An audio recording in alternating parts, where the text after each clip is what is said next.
How you doing, guys? Big Mac Danskull here today, back once again with another Orc video for you. Today we're going to be taking a closer look at this guy.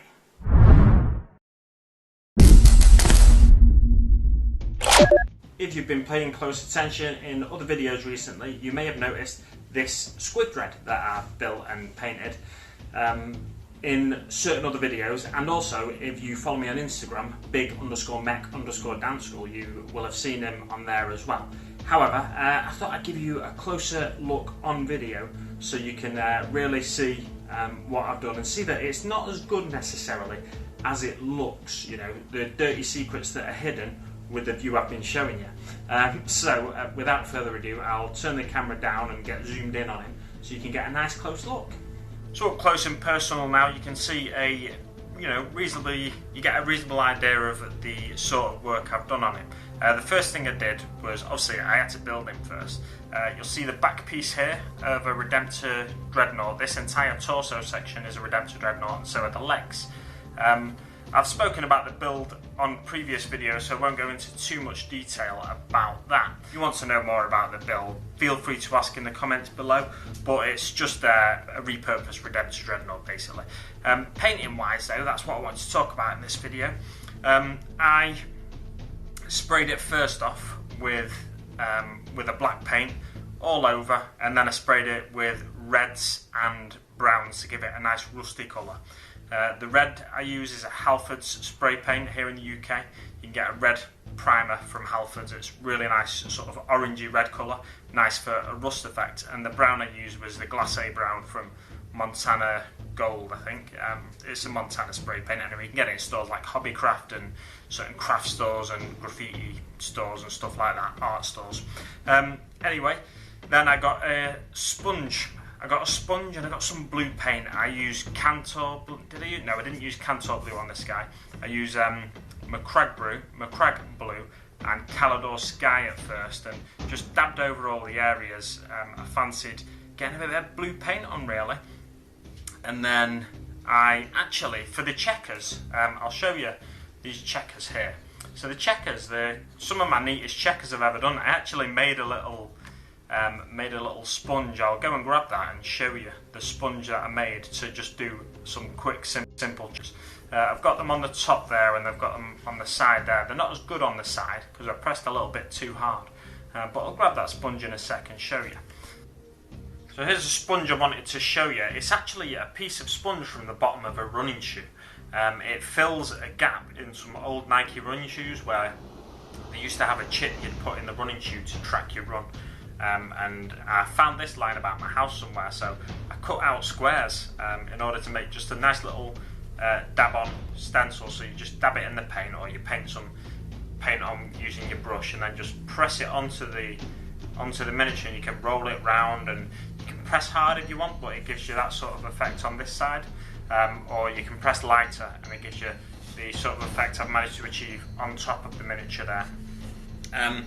And then I went back in with some blues, dabbing over the checks to break them up a little bit more as well. So I'll go back to the blues just to talk you through them a little more. So I said MacLeod blue and Calidor Sky to start. I then went in with slightly lighter blues on areas like this where it's slightly more raised. It's a bit of a corner, bit of an edge kind of thing, even though it's rounded. It's just going to reflect slightly differently on that side and on this side here. I went in with lighter blues there of a light oak blue and Hoeth blue as well. And then the white was done simply with Celestial Grey. If you wanted to go a bit higher there with the whites, you could go in with a white scar. And then the reds were done with Mephiston red, and then Wazdaka red after that, and then Wild Rider red. I used a variety of sponges for this. Makeup sponges I used a little bit. I don't love these because they don't, they break up quite well if you tear them apart and stuff. But I actually prefer the sort of the holiness of this sort of sponge. This is just a packing sponge like you get in a carry case, Games Workshop carry case. I've got some torn up old pieces of that, and they're really good for sponge weathering, sponge painting, to make it look like it's got this sort of chipped effect on it. I won't go into too much detail about much of the other paint because it's all pretty straightforward really, although I will give a mention to some of the metallics here. All the metallics were just painted with lead belcher, and then I went over them with contrast paints. The ones on the front pieces here, the flamers, that was snakebite leather contrast paint, and then on these back pieces, the exhaust, that was Nasrag yellow contrast paint. So this gives you a slightly darker look than this one. And yeah, that's pretty much everything other than the base. The base, I just put down a bit of cork. You can see it's a bit messy at the back there. You'll also notice this at the back as well, the bottle top. I'll have mentioned that in previous videos when I've spoken about the construction of it. But yeah, it's just a Pepsi Max bottle top. It's not ideal, that situation, but most people aren't going to be looking at the back of the miniature. When it's coming across the table at my opponent, they're not going to see the back of the miniature too often. It's mainly going to be me looking at the back of the miniature, so I'm not too bothered. And if you look right under there as well, it's really messy under there. You can still see some of the milliput green coming through and stuff like that. But yeah, I won't talk about that too much longer. I want to talk about the basing. Yeah, I've got a bit of a cork board, and I placed it down to make it look like a piece of pavement that it was racing across, and then this grey area here is the road. And then I've done a bit of sponge effect on, like as a stop line at a junction. And then I've gone over with some Astro Granite, sorry, not Agrax Earthshade, I've gone over with some Astro Granite, and then I've put Agrax Earthshade over the whole base and dry brushed with a bit of Celestra and Longbeard Grey, I think it was. And yeah, that's pretty much everything I wanted to talk about in the video. I just wanted to give you a closer look because you'll have seen him in a few other videos and you've seen him on an Instagram post.